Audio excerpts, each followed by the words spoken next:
ito, tunghayin natin ang buhay ng isang taong buhay para Kristo sa kamulaan ng ipatulunguhin ng pagdurusa at sa harap ng mga dakilang pinuno at mga hain ng kanyang panahon.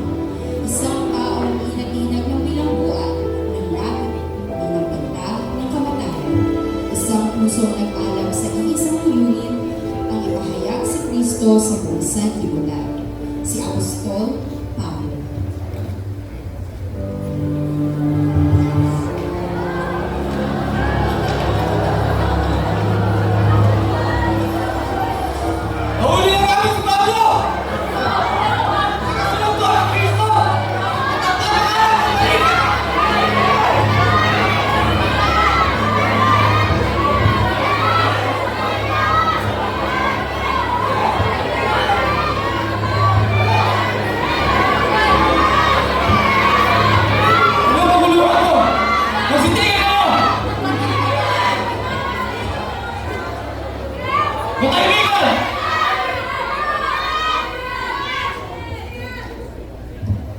Ano pangalan mo?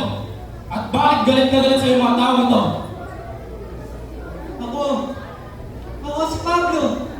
Isang Hudyo mula sa Tarsus. Maaari ko bang makausap ang mga tao? Sige, magpaliwanag ka.